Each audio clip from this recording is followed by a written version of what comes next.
donde estén tus tesoros, allí también estarán los deseos de tu corazón. Mateo 6, versículo 21. Y no voy a hablar en específico de este verso. Simplemente creo que es un verso que muchas veces lo pasamos por alto y no consideramos la riqueza de lo que nos está diciendo. Donde están tus tesoros, donde esté tu tesoro, ahí también están los deseos de tu corazón. Y me gusta esta versión porque usa la palabra deseos. Todos hemos deseado algo en la vida, ¿sí o no? Desde un chicle, para no dormirte ahorita, por ejemplo. Una pizza tal vez, un refresco, salir temprano del trabajo y que te paguen horas extras. Amén. Todos hemos deseado un mejor puesto, tal vez una mejor casa, un mejor auto, un mejor trabajo, una mejor esposa, unos mejores hijos, unos mejores padres. ¿Qué pasó? No estoy diciendo que yo. Pero todos hemos tenido deseos en nuestras vidas de tal vez tener una mejor calidad de vida, vivir en una mejor colonia, estudiar en una mejor escuela, vivir en una mejor ciudad, en un mejor país tal vez, tener un mejor trabajo, un mejor salario, tener algo mejor. Siempre hemos vivido deseando algo, pero aquí nos dice: donde esté tu tesoro, ahí están los deseos de tu corazón. Y sabes, esta semana me tocó escuchar de dos personas que son conocidas mundialmente, que están pasando por problemas tan comunes, tan sencillos, y que nos demuestran una vez más que ni la fama, ni el talento, ni el dinero son la respuesta. Y te voy a presentar al hermano Andrés Iniesta. ¿Alguien conoce a Andrés Iniesta? ¿No? Es un futbolista, bueno, ya se retiró. Este futbolista, ya que estamos cerca del mundial, este Andrés Iniesta metió el gol que hizo campeón a España en el 2010. Campeón del mundo por primera vez, él fue el que marcó el gol.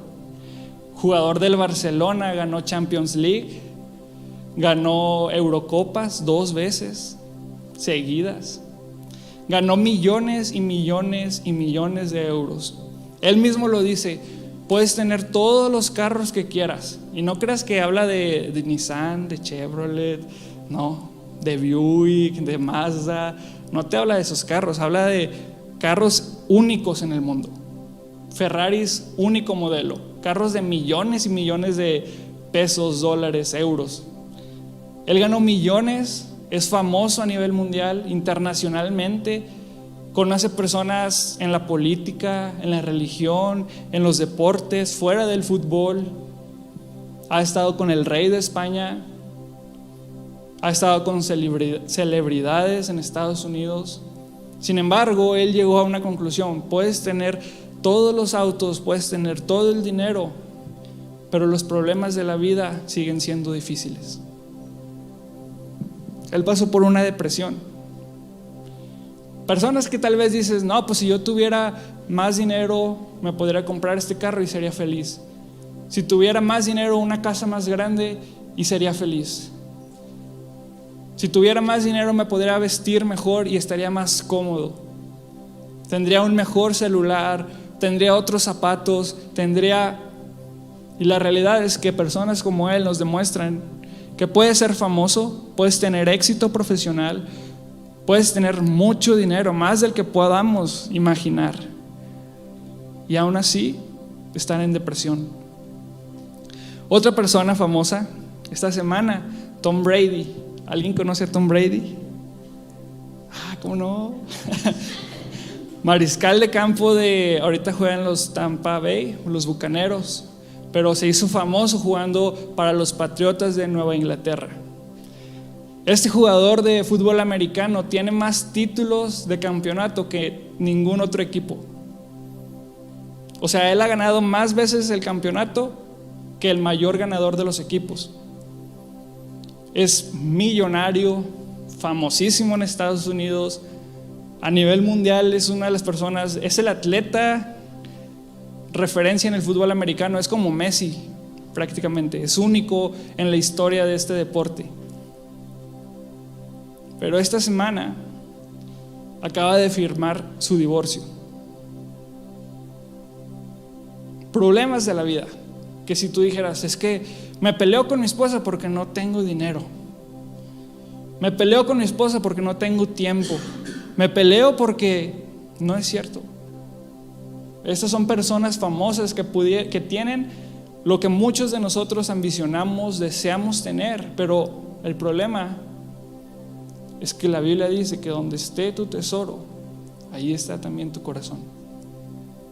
Y podemos alcanzar y desarrollar nuestra vida en base a cosas que deseamos tener, pero cuando lleguemos ahí vamos a darnos cuenta que eso no es lo que realmente necesitamos. Amén. Y esta persona es increíblemente millonaria, increíblemente famosa. Sin embargo, sus relaciones personales se están destruyendo. Porque lo que necesitamos no es más dinero, no es más trabajo, no es un mejor auto o una mejor casa. Lo que necesitamos es a Jesús. Lo que necesitamos es a Jesús. Amén. Y vamos a ver la Biblia. Gracias por la imagen, ya lo podemos quitar. Vamos a ver la Biblia en el libro de Juan, capítulo 3, versículo 1. Vamos a leer esta pequeña historia de un hombre llamado Nicodemo. Vamos a leer versos 1 al 21 y los voy a ir explicando. Dice: había un hombre de los fariseos que se llamaba Nicodemo, un principal entre los judíos. Nicodemo nos dice aquí en el verso 1 que era fariseo y era principal entre los judíos. Lo que significa principal entre los judíos era que era parte del grupo del Sanedrín. El Sanedrín era un grupo de 70 hombres en Israel que se encargaban de tomar decisiones políticas. Israel estaba bajo el yugo romano, pero tenían un segundo reino, por así decirlo, bajo la orden de Roma, que eran judíos, y Nicodemo pertenecía a este grupo. Además, él era fariseo. Fariseo eran los hombres que se dedicaban a estudiar la ley de Moisés, y se dedicaban en vida a preparar el camino para el Mesías, o al menos eso creían. Entonces, este es un hombre como Iniesta, como Tom Brady, que tiene todas las credenciales de ese tiempo. Tiene la carta de presentación perfecta ante la sociedad, porque es un hombre respetado. Jesús le llama maestro de Israel, y vamos a ver más adelante eso. Pero es una persona que si tú tenías una duda acerca de qué hacer en tu vida, tú podías acercarte con Nicodemo y él te daría una respuesta. Es un hombre que tenía influencia política, que él se podía mover dentro de las altas esferas políticas y tal vez conseguir algunos favores, algunos beneficios. Y también dentro de la iglesia misma, que en ese momento tenía mucho poder sobre la sociedad. Él podía hacer y deshacer lo que quisiera, y era venerado, y era aceptado, y era respetado, y tenía la admiración de personas. Tal vez tenía sus seguidores que decían: oh, maestro Nicodemo. Personas que lo adularan por cómo él vivía, cómo él hablaba. Era alguien culto. Sin embargo, en esta historia vamos a ver que él estaba sediento, que él no tenía satisfacción con su vida. Dice el versículo 2: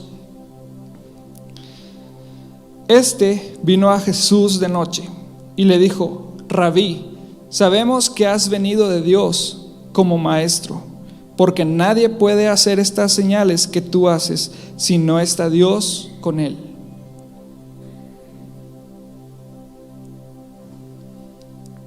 Vemos que Nicodemo se acerca a Jesús de noche.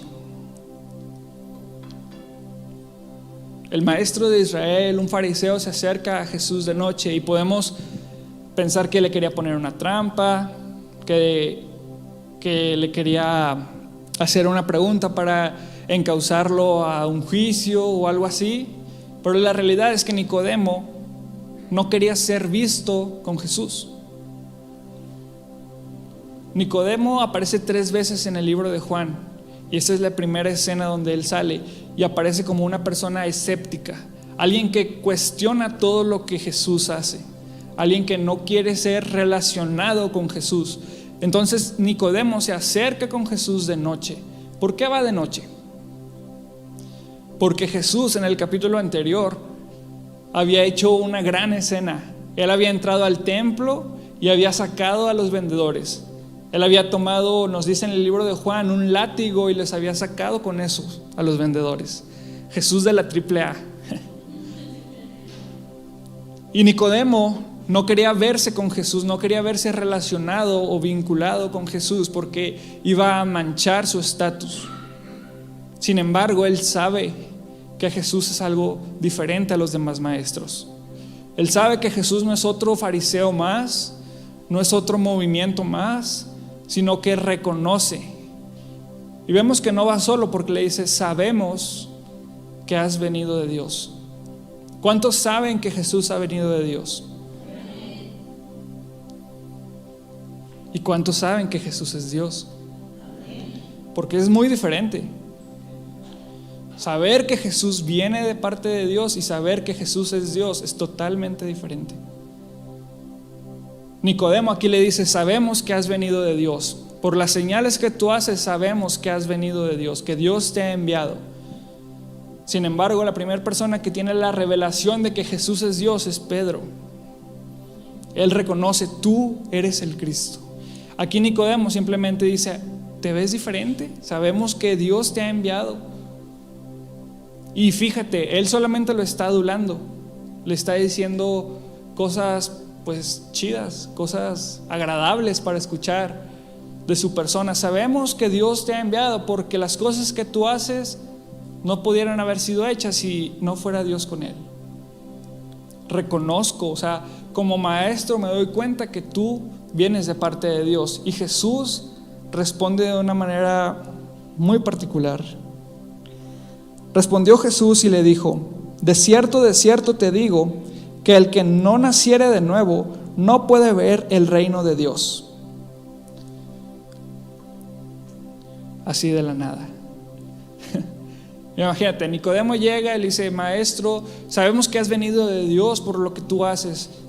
Te digo la verdad que necesitas nacer de nuevo para ver el reino de Dios.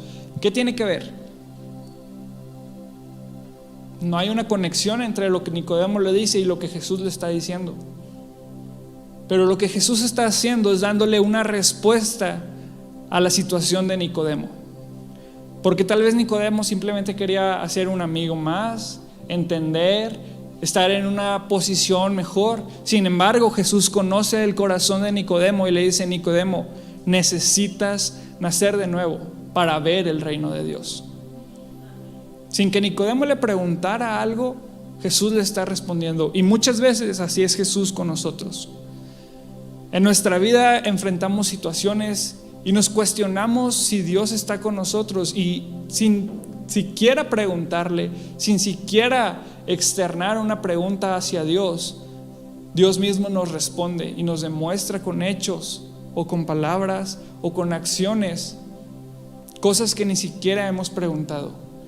Jesús ve el problema de Nicodemo y se adelanta antes de su pregunta y le dice: necesitas nacer de nuevo para ver el reino de Dios. Sabes, los judíos creían que el reino de Dios era un reino físico. Ellos esperaban un Mesías, un Salvador revolucionario. De hecho, había un grupo de seguidores o de judíos que se llamaban los celotes, que eran como guerrilleros, como Pancho Villa, me imagino. Alguien que buscaba por la fuerza establecer el reino. Y ellos estaban listos, estaban preparados para recibir a este Salvador que iba a levantar una guerra en contra de Roma e iba a establecer el reino de Israel. ¿Por qué? Porque ellos entendían que el reino de Dios iba a ser físico, que ellos iban a tener posiciones, que iban a mandar, que iba a ser un rey presencial. Y es lo que estaban esperando. Entonces, cuando Jesús le habla de esto, Nicodemo lo relaciona con un reino físico. Vamos a ver su respuesta. Versículo 4. Nicodemo le dijo: ¿cómo puede un hombre nacer siendo viejo? ¿Puede acaso entrar por segunda vez en el vientre de su madre y nacer? Fíjate, Jesús le está hablando del reino de Dios y sabemos que habla de un reino que va más allá de lo natural, pero Nicodemo no entiende. Él no entiende porque él está pensando simplemente en lo físico, en lo material. Y esta conversación no es una conversación donde Nicodemo genuinamente está preguntando: ¿puedo volver a entrar? Esto es una burla de Nicodemo. Él le dice: ¿cómo es que tú, me estás diciendo que yo siendo viejo me voy a meter otra vez dentro de mi madre y voy a volver a nacer? Si piensas que mi mamá sufrió cuando nací, pesaba 3 kilos, imagínate cuando pese 80 kilos. Nicodemo se está burlando de lo que Jesús le está diciendo, pero es que él no ha entendido. Y Jesús le responde: de cierto te digo, que el que no naciere de agua y del Espíritu no puede entrar en el reino de Dios. Lo que es nacido de la carne, carne es, y lo que es nacido del Espíritu, Espíritu es. No te maravilles de que te dije: os es necesario nacer de nuevo.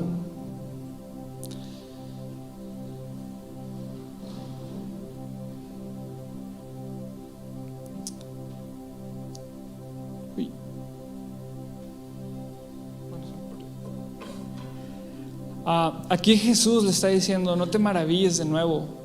Y le dice: lo que es nacido de la carne, carne es, y lo que es nacido del Espíritu, Espíritu es.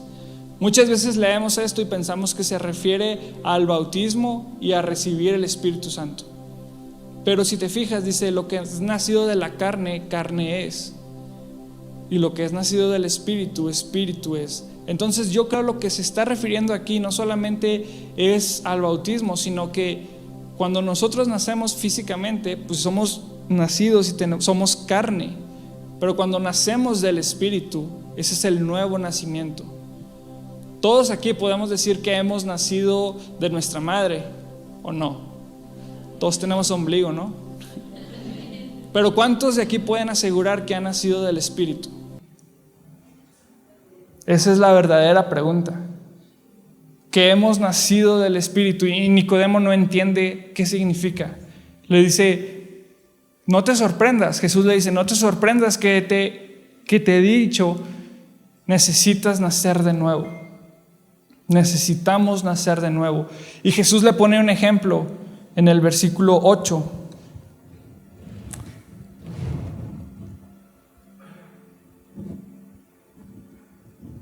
El viento sopla de donde quiere y oye su sonido, mas ni sabes de dónde viene ni a dónde va. Así es todo aquel que es nacido del Espíritu. El viento sopla de donde quiere y oye su sonido, mas ni sabes de dónde viene ni a dónde va. Así es todo aquel que es nacido del Espíritu. ¿Qué significa eso?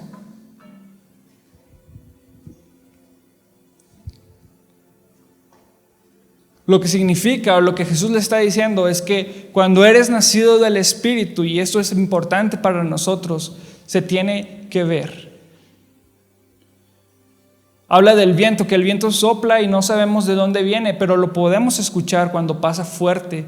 Escuchamos el viento. No se ve, pero lo podemos escuchar.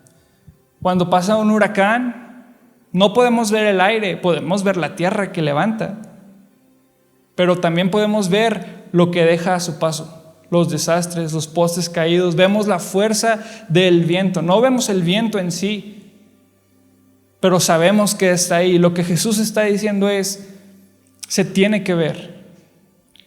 Y nosotros como cristianos, como personas que han nacido de nuevo, ¿cómo se ve nuestra vida? El problema de hoy en día con el cristianismo es que vivimos en una sociedad en la cual no se ve una diferencia. Tú puedes ir a escuelas, a gimnasios, a empresas, a centros comerciales, y no vas a ver una diferencia entre una persona cristiana y una persona no cristiana. Un seguidor de Jesús y alguien que no es seguidor de Jesús. Y no creas que solamente es la vestimenta la que debe ser diferente. La manera en que te conduces debe ser diferente. Jesús le dice, el viento sopla y nadie sabe de dónde viene ni a dónde va. Nuestros hechos, nuestras acciones, nuestra manera de vivir, de hablar, de comunicarnos, de accionar, de reaccionar, deben de comunicar que tenemos un nuevo nacimiento, que el Espíritu Santo está en nosotros y obra en nosotros. Sabes, tú puedes vivir una vida haciendo lo que un cristiano hace y no ser cristiano. Tú puedes intentar replicar todo lo que un cristiano debe hacer o hace en su vida y no ser cristiano. Eso se llama religión. Y te voy a decir la verdad, no te va a funcionar. No necesitamos una religión. El cristianismo no es una serie de reglas o prohibiciones en nuestra vida. El cristianismo es una manera de vivir, no en base a reglas, sino a convicciones. La manera en que tú actúas no debe ser, es que no puedo hacer esto porque soy cristiano. Es que no puedo porque soy cristiano. No, el cristianismo no son prohibiciones. El cristianismo es convicción. ¿Convicción de qué? De que somos nacidos de nuevo, de que el Espíritu Santo mora en nosotros. Y eso rige la manera en que nosotros vivimos. Sabes, si tú intentas ser un cristiano simplemente en tu propio esfuerzo, vas a fracasar. Y lo puedes intentar por años y te puedes aprender muchos versos de memoria. Y puedes compartir con gente. Y puedes hacer y decir y engañar a las personas como Nicodemo.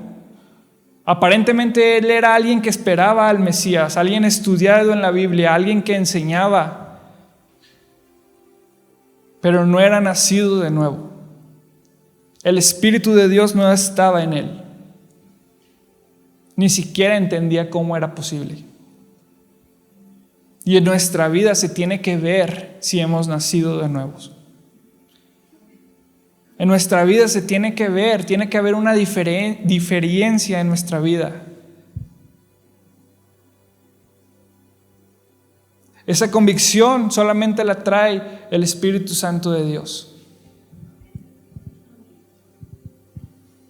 Y si tú dices, es que no me siento muy nacido de nuevo, no me siento diferente a antes, no veo que sea diferente a antes, debes de cuestionarte entonces si realmente has recibido el Espíritu Santo en tu vida. Una fe que no ha transformado tu vida es una fe que no ha salvado tu alma. Una fe que no ha transformado tu vida es una fe que no ha salvado tu alma. Y nos podemos engañar a nosotros mismos y debemos de tener cuidado de esto. Y mira lo que Jesús le dice a Nicodemo. Respondió Nicodemo y le dijo, ¿cómo puede hacerse esto? Respondió Jesús y le dijo, ¿eres tú maestro de Israel y no sabes esto?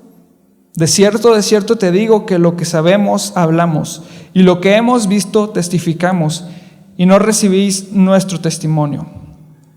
Si os he dicho cosas terrenales y no creéis, ¿cómo creeréis si os dijere las celestiales? Nadie subió al cielo, sino el que descendió del cielo, el Hijo del Hombre, que está en el cielo. Aquí es un versículo que me encanta y me hace pensar mucho porque Jesús le dice a Nicodemo, tú eres maestro, tú le enseñas a la gente y no entiendes esto. Lo que le sigue diciendo es, te estoy explicando con palitos y bolitas y no entiendes. Te estoy hablando de cosas terrenales, cosas que podemos ver y no me entiendes. ¿Cómo me vas a entender si te hablo de cosas celestiales? Sabes, muchas veces la sociedad se cuestiona si Jesús es real o no.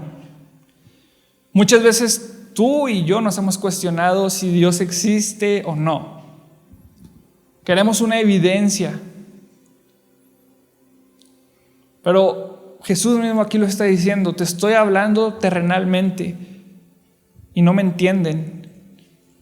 Y más allá de eso, para nosotros Jesús vino a la tierra físicamente, el Hijo de Dios descendió a la tierra y aún así hay gente que dice Dios no existe. Durante días pasados estuvimos hablando y decíamos, si Dios quisiera, podría descender y aparecerse, no sé, en Nueva York, como en las películas, y levantar edificios y hacer volar y decir, yo soy Dios, crean en mí. Hacer una señal impresionante, evidente, que todo el mundo pudiera ver, que todo el mundo hablara de eso. Y así muchas personas procederían al arrepentimiento, creerían en Dios, al menos eso es lo que pensamos. Pero piénsalo, Jesús ya vino. El Hijo de Dios vino a la tierra, caminó entre los seres humanos, hizo milagros, hizo señales, resucitó, ascendió al cielo y aún así dicen que no. Dicen que falta evidencia. Todos hemos escuchado de Aristóteles, de Sócrates, de Platón, filósofos griegos de la antigüedad. ¿Sabes que hay más evidencia que Jesús es real que de ellos tres juntos? Sin embargo, se sigue cuestionando si Jesús es real. Y Jesús le dice a Nicodemo, te estoy hablando de cosas terrenales y no me entiendes. ¿Cómo te voy a explicar las celestiales?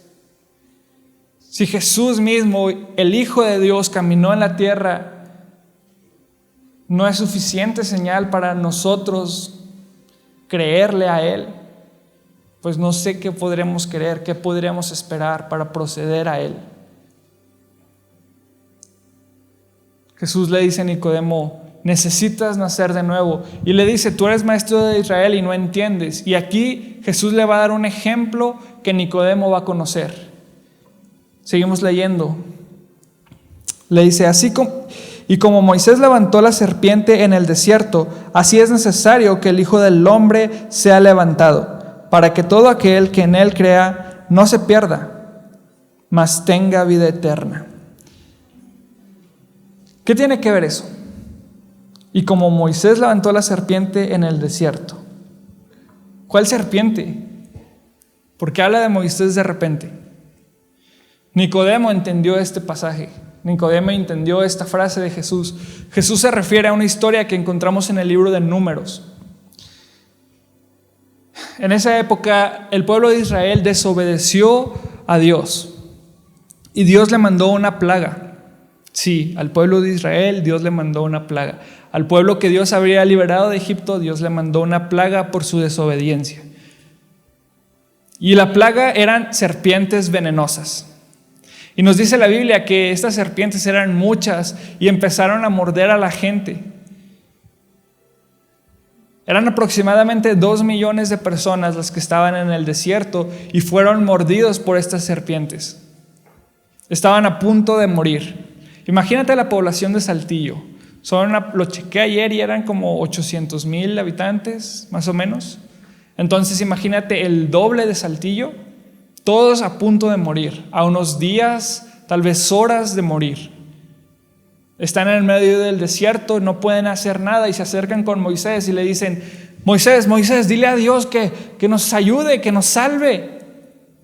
Y ahí va el Moy. Y le dice, Dios, ya se arrepintieron, ¿qué hago? Y Dios le dice, pon una serpiente de bronce sobre un madero y todo el que la vea va a ser sano. Esta es la historia. Todo el que vea esta serpiente en el madero va a ser sano. Imagínate que te mordió la serpiente, ¿tú qué haces? Llega Moisés, oigan, ya tengo la solución, solamente tienen que salir aquí, ver a esa serpiente y ya va a ser suficiente. Pero mi pierna me duele mucho, me mordió. No, yo creo que le gusté a la serpiente porque me dio 3 mordidas. No puedo caminar, ¿cómo quieres que vaya? O tal vez alguien dijo, ¿tú crees que viendo a esa serpiente ya voy a ser sano? No, hombre, mejor déjame ir al curandero de acá, creo que está dando espejos. No sé. Pero imagínate en esa situación, tú sabes que te vas a morir. Ya te mordió la serpiente. Ya sientes el veneno, ya sientes que ves cosas, ya te sientes mareado, sientes temperatura. Y te dicen, lo único que tienes que hacer es salir y ver esa serpiente. Suena sencillo, ¿no? Podemos decir, bueno, si los iba a sanar, ¿por qué no los sanó a todos? Porque el milagro no estaba en que tuvieran fe en la serpiente. El milagro está en que tuvieran fe en la palabra de Dios. Que si ellos veían la serpiente iban a ser sanos. ¿Qué tiene que ver con Jesús? Que así es necesario que nosotros veamos a Jesús. Sabes, el pecado es un veneno que corre por nosotros, que corre dentro de nosotros. Y tal vez no lo ves en tu vida, tal vez te sientes bien, tal vez no sientes la picadura, tal vez no sientes el veneno, pero si no sabes esto te va a sorprender. El pecado te va a matar.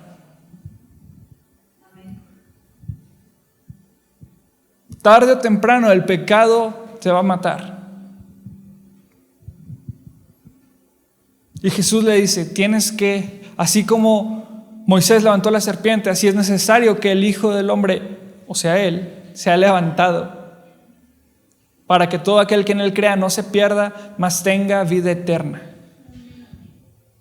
¿Qué es lo que tenemos que hacer entonces para ser salvos del pecado, de esa picadura que tenemos en nuestro ser? Es ver a Jesús. ¿Y ya? Es ver simplemente ese sacrificio en la cruz y reconocer, eso es suficiente para mí. Él pagó el precio de mi pecado. Él recibió el castigo que yo merecía. La ira de Dios que era para mí fue recibida en esa cruz. Soy justificado por su sacrificio. El justo ha pagado el precio del pecado. Ese intercambio que está ahí, nosotros lo tenemos que ver y aceptarlo y creer que es suficiente para salvarnos. ¿Es difícil creerlo? La verdad es que a veces sí. ¿Cómo crees que nada más creyendo en Jesús ya me voy a ir con Dios? ¿Cómo crees que si nada más confío en Él es suficiente para perdonar todo lo que yo he hecho? Pero es que no, a ver, tengo que hacer más. Tal vez si hago esto y esto y esto y le añado a lo que Jesús hizo para que Dios vea que sí me arrepiento de verdad, ya ahora sí va a ser suficiente. No. Dios no le dijo a Moisés, diles que si ven la serpiente y se mochan la pierna, va a ser suficiente. No. ¿Qué le dijo? Simplemente miren la serpiente en la cruz y va a ser suficiente. Sabes, la serpiente que levantó Moisés era de bronce. Y en la Biblia nos muestra que el pecado es representado con el bronce. Jesús recibió sobre él el pecado de nosotros. El justo se hizo pecado. Es lo que se llama la gran transferencia. Nosotros recibimos el amor de Dios y Él recibió nuestro castigo. Nosotros recibimos gracia inmerecida y Él fue condenado. Nosotros recibimos salvación para que Él tuviera que morir en esa cruz. El castigo de nuestra paz fue sobre Él. Jesús le está explicando todo esto a Nicodemo. Sabes, el bronce no es un metal que con el calor se pueda derretir y moldear. Necesita ser golpeado, trabajado con fuerza. Y en la cruz, Jesús recibió el castigo de Dios. A veces vemos el castigo de Jesús, el castigo en la cruz, la muerte de Jesús en la cruz, simplemente como algo físico. Y no es así. Hay métodos de tortura muy crueles en la humanidad. Que tal vez podrías decir, bueno, esas personas sufrieron más que Jesús, ¿por qué la muerte de Jesús es diferente? Tal vez dirías, es que, a ver, no, pues yo he leído que Los han cortado de maneras más diferentes, más dolorosas, donde hay más agonía del ser humano, más sufrimiento, más dolor que una crucifixión. Jesús no fue la única persona crucificada, ¿sabes? Hubo una rebelión en contra del pueblo de Roma y crucificaron a más de 1,000 hombres. Así que Jesús no fue el único crucificado. ¿Cuál es la diferencia entonces? ¿Cuál es la diferencia del sacrificio de Jesús? ¿Por qué su sacrificio es suficiente para mí? Porque en esa cruz Jesús no solamente sufrió físicamente, Jesús recibió la ira de Dios. La oración de Jesús antes de ir a la cruz es: si es posible, pasa de mí esta copa. Y en los profetas y en el libro de Apocalipsis podemos ver que la copa se refiere a la ira de Dios. En la cruz Jesús recibió el castigo que tú y yo merecíamos. En la cruz Jesús recibió la ira de Dios, la desolación de parte de Dios. No solamente fue clavado, no solamente fue con una corona de espinas en su cabeza, no solamente atravesaron sus pies, su costado. Aparte de eso, el castigo de Dios fue sobre él, la ira de Dios. Jesús recibió en esa cruz el dolor que tú y yo merecíamos, la condenación que tú y yo merecíamos. Jesús, acostumbrado a recibir el amor, el afecto, el cariño, el cuidado del Padre, en esa cruz experimentó la soledad, el abandono, la ira, el castigo de Dios. Porque Él es el justo y el que justifica. Y es en este contexto de salvación, y es en este contexto del Antiguo Testamento que llegamos a Juan 3:16, donde Jesús le dice: porque de tal manera amó Dios al mundo, que ha dado a su Hijo unigénito, para que todo aquel que en Él crea no se pierda, mas tenga vida eterna. ¿De qué manera lo amó?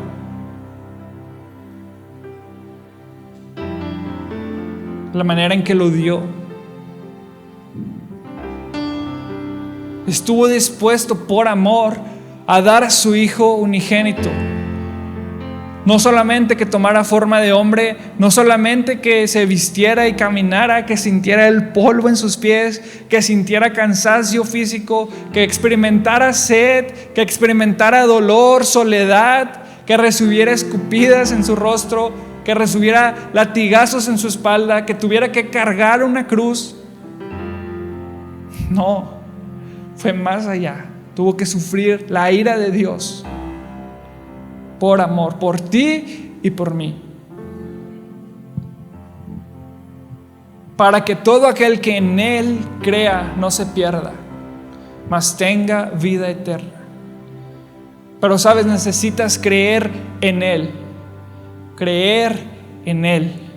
Descansar en Él. Confiar en Él. Voy a poner un ejemplo. ¿Puedes venir, por favor? Sí. Ahí, por favor. Bueno, de lado. No, para acá, viéndome. Voy a saltar, tú me cachas. Voy a confiar en ti. 1, 2. Voy a levantar mis rodillas, cuidado. ¿Estoy confiando en ella o no? ¿No? ¿Qué necesitaría hacer para confiar en ella? Para demostrar que confío en ella. Saltar. Y muchas gracias. Y muchas veces como cristianos llegamos a ese punto en el que decimos: yo confío en Dios, yo creo en Dios, yo descanso en Dios, pero con un pie aquí atrás. No vaya a ser que me falle, no vaya a ser que no sea suficiente, y mejor me agarro de mi seguridad, de mis habilidades, de mi dinero, de mi guardado, de mi ahorro. Y no damos ese paso a descansar y creer en Dios. Y es por eso que a veces nuestra vida no ha sido transformada, porque no hemos sido alcanzados por Él, no hemos ido a descansar en Él. Que aunque podemos hablar como cristianos, vestirnos como cristianos, venir como cristianos, hablar, dar ofrendas como cristianos y hacer todo lo que un cristiano hace, no hemos sido salvados. Versículo 17 dice: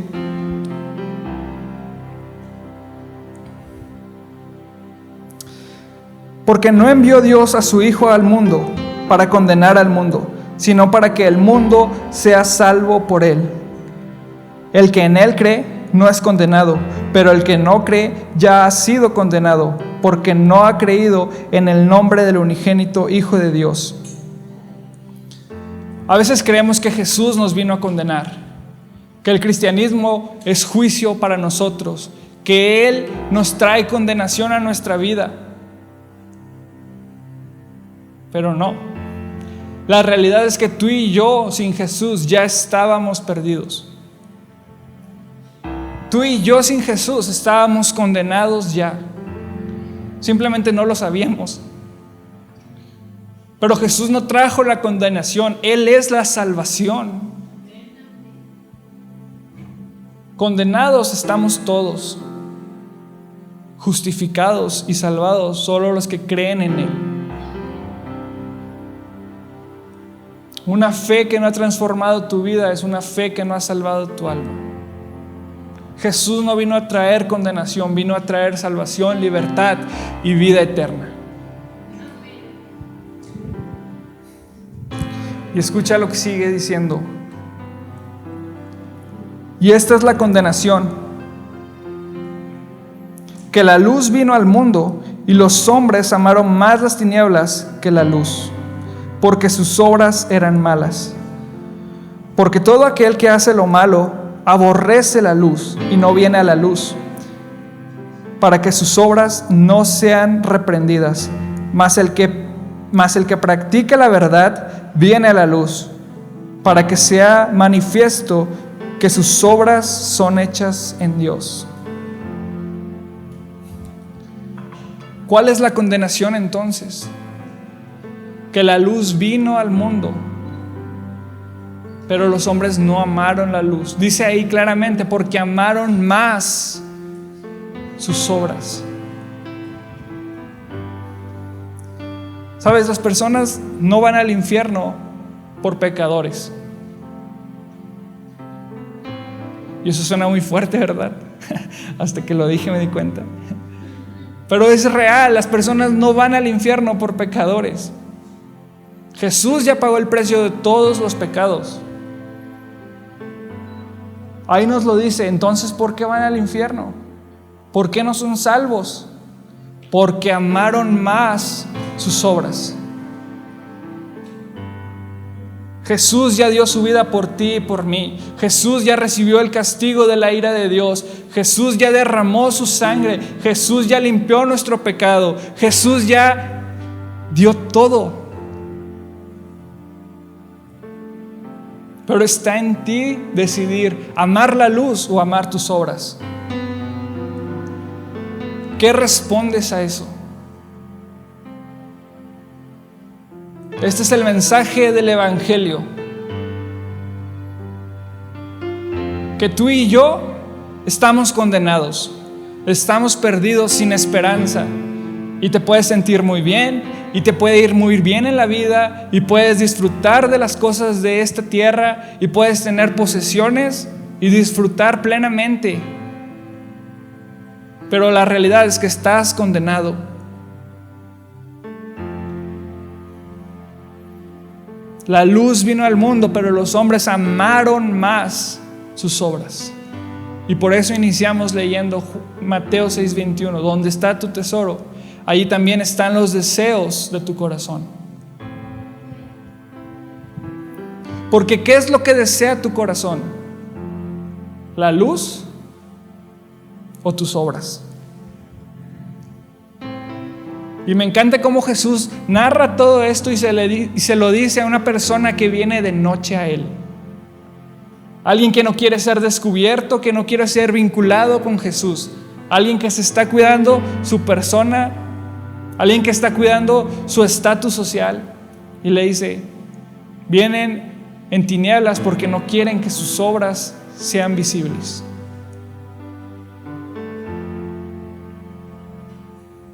¿Tú qué amas? A veces no estamos dispuestos a ceder nuestra vida, a entregar nuestros deseos, porque no creemos que Jesús sea suficiente. Porque no creemos que su amor sea suficiente para nosotros. Porque no creemos que sus planes sean mejores que los nuestros. Y amamos más nuestras obras que la luz.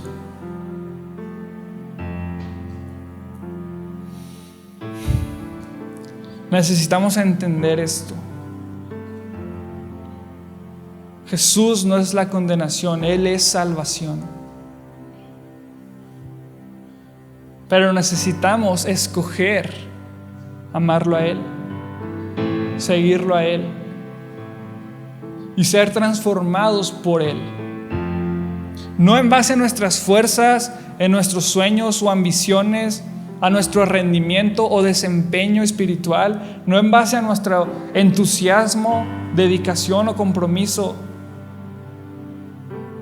sino es en base a descansar plenamente, totalmente en Él, confiar ciegamente en Él. Porque de tal manera amó Dios al mundo que dio a su Hijo unigénito, para que todo aquel que en Él crea no se pierda, mas tenga vida eterna. Yo te invito a que te pongas de pie.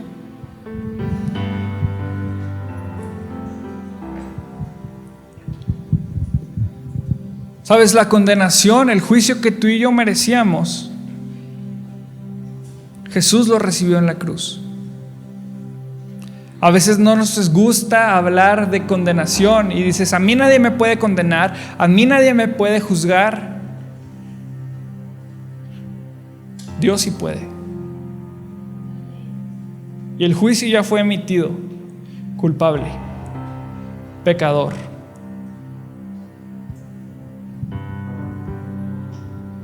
El veneno del pecado corre por nuestro cuerpo, corre por nuestro cuerpo, nos recorre desde que nacimos.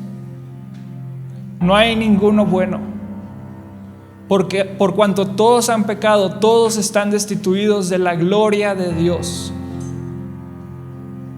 mas siendo justificados gratuitamente por su gracia.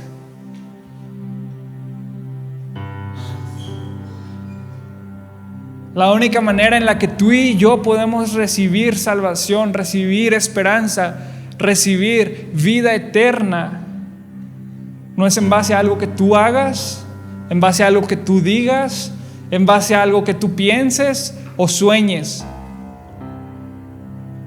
Es simplemente ver la cruz y decir: Jesús, tú eres suficiente. Yo creo en ti. Deposito y rindo mi vida a tus pies. Mi alma descansa en ti. Te entrego lo que soy, lo que tengo, y lo rindo sin reservas a ti. Vamos a orar. Padre, te doy gracias por tu palabra. Señor, gracias por tu sacrificio en esa cruz. Gracias, Dios, porque tú pagaste el precio de nuestra salvación. Tú recibiste el castigo que nosotros merecíamos. Esa obra transformadora, Señor. Inexplicable amor. El justo como pecador. El inocente tratado como culpable. El Rey de Gloria recibiendo el castigo de la humanidad. Señor, no tenemos con qué agradecerte ese sacrificio. Pero hoy venimos a ti, Dios, y te entregamos lo que somos. Rendimos nuestro ser a ti. Hoy creemos que tú eres suficiente, que tu sacrificio en la cruz es suficiente para transformarnos y salvarnos. Señor, yo te pido que nos hagas nacer de nuevo. Señor, que así como el viento sea visible que tú estás con nosotros, que tu Espíritu Santo vive en nosotros, Dios. No como una religión, sino en base a convicción. Señor, solo tú eres el único que puede cambiarnos, transformarnos y salvarnos. Señor, yo te pido que esta palabra penetre nuestros corazones y seas tú quien cambie nuestras vidas. Y te doy las gracias, Dios. Gracias por tu sacrificio. Gracias por tu obra en la cruz. Gracias por tu amor inagotable. Gracias, Dios. En el nombre de Jesús. Amén.